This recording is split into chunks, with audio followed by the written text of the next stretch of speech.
From the time we are children, we are told a story so often that it feels sacred. Go to school, study hard, earn a diploma. Education, we are promised, will give us freedom. It will open doors, guarantee success, and deliver the life we dream of. This story has been repeated across generations, carried like a torch from one age to another, so deeply woven into our culture that few dare to question it. And yet, more than 2 millennia ago, Plato dared. He understood something that most of us overlook. Education is never neutral. It can be a light guiding the soul toward truth, or it can be a chain binding the soul to illusions that serve society's interests more than the individual's. At the heart of Plato's philosophy lies a paradox. Education is both liberation and control, enlightenment and manipulation. To study his vision is to walk a narrow path between brilliance and shadow, and in the process, to discover that the classroom has never simply been about knowledge. It has always been about power. Education as turning the soul. For Plato, education was not about accumulating facts, storing information, or passing examinations. These, to him, were the shadows of true learning. Real education was about turning the entire soul. It was not the art of filling a vessel, but of transforming a being. He believed reality itself was divided between 2 levels: the visible world of appearances, filled with change, decay, and imperfection, and the higher world of forms, eternal patterns of beauty, justice, and goodness. Most human beings, he argued, mistake shadows for substance. They live their lives chained in illusion, chasing wealth, pleasure, and power, never realizing these pursuits are merely flickering shadows cast on the wall of the cave. The allegory of the cave remains his most haunting metaphor. Prisoners sit chained, watching shadows dance on the wall, believing those shadows to be reality. Then, one is dragged out. At first he resists, blinded by the light, but slowly he sees reflections, then objects, and finally the blinding sun, the source of truth. That, for Plato, was education, not memorizing information, but wrenching the soul from illusion to reality. It was not the art of putting sight into blind eyes, but the art of turning the whole eye of the soul toward the light.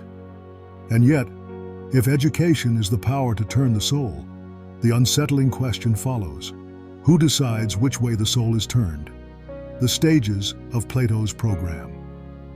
Plato believed that education must be carefully structured, tested, and filtered. It began with storytelling, myths, and music that shaped the emotions of children before reason had awakened. Not all stories were welcome.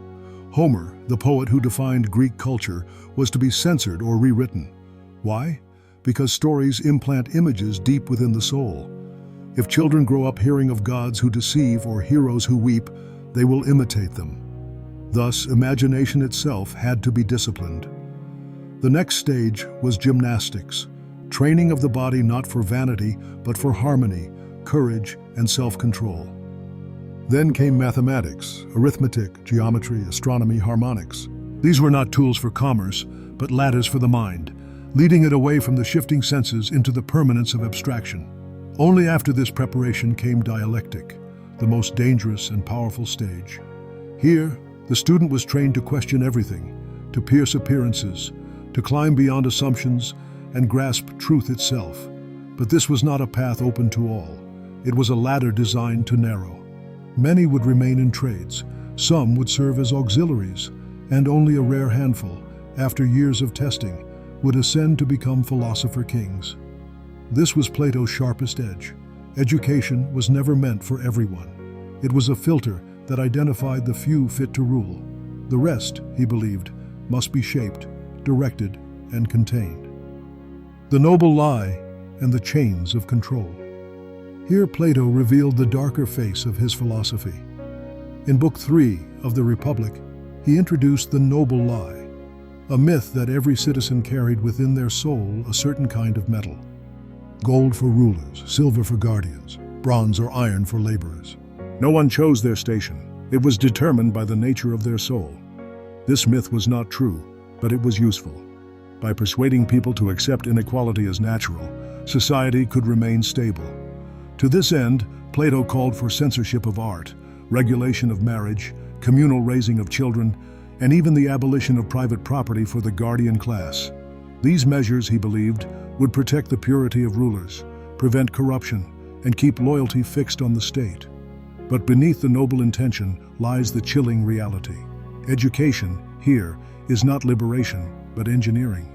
It is not the freeing of the soul, but the designing of society. The paradox of Plato's education. Plato elevated questioning to its highest art. He gave us dialectic, the disciplined conversation where every assumption can be tested. Yet in the same breath, he insisted that this questioning be reserved for the few. Most people, he argued, could not handle it. For them, stories, not truths, were safer. Thus, Plato's education divided humanity into two paths. For the philosopher, the ascent to truth. For the citizen, carefully crafted illusions to preserve order. This paradox remains Plato's most haunting legacy. He gave freedom to the few while binding the many. He celebrated reason, yet endorsed censorship. He pursued truth, but justified lies. Why? Because he feared disorder more than he valued freedom. He had seen Athens execute Socrates, his teacher, under democracy's passions. To him, handing dialectic to the masses was like handing a torch to children in a room full of oil. It would burn the city down. Echoes in our time. It is easy to dismiss Plato's vision as ancient and distant. But when we look at our education systems today, his shadow is unmistakable. The noble lie lives on, not as medals in the soul, but as the myth of credentials. We are told that the right diploma guarantees success. For a few it does, for most it does not. Yet the story endures, keeping the system legitimate. Censorship, too, survives, though in subtler forms. No government bans Homer, but curricula are carefully shaped, histories rewritten, and certain stories chosen over others. Every nation decides what its children will learn. Every textbook reflects choices about which truths to highlight and which to silence. Even Plato's mechanism of selection persists. Where he had dialectic reserved for the few, we now have standardized tests, competitive admissions, and elite institutions. They function as modern gates, filtering society into layers, producing new hierarchies, not by bloodlines, but by credentials. Plato would recognize them immediately. Plato's warning. And so we are left with the same paradox Plato faced. Education is both light and shadow, liberation and control. It can elevate the soul, but it can also bind it in myths that preserve the structures of power. The question is not whether education shapes us, it always does, but whose compass it follows. Plato forces us to ask, who decides the stories we are told? Who selects the truths we study? Who guards the guardians from twisting the soul's direction to serve their own ends? This is not only Plato's question, it is ours. In every classroom, in every curriculum, in every diploma, we face it again. Education is never neutral, it always points the soul somewhere. Conclusion: choosing our own education. Plato left us both a map and a warning. He showed us the ascent out of the cave, but he also revealed how easily that ascent can be twisted into chains. His harsh program was born of longing for truth, for justice, for the good. But it carried the seeds of control, hierarchy, and manipulation. What then should we do? We cannot abandon education, but we can reclaim it. We can ask why we are taught what we are taught, and who benefits from our believing it. We can practice the Socratic habit of questioning, even when it is uncomfortable. We can resist equating credentials with freedom, and instead measure our lives by the strength of our thought and the independence of our judgment. Plato's darkest truth is also our greatest responsibility. If education turns the soul, then the one who controls education controls the future. The question remains, will you allow others to turn your soul for you, or will you take hold of your own education? Thank you for watching. Please like, share, and subscribe. Thank you.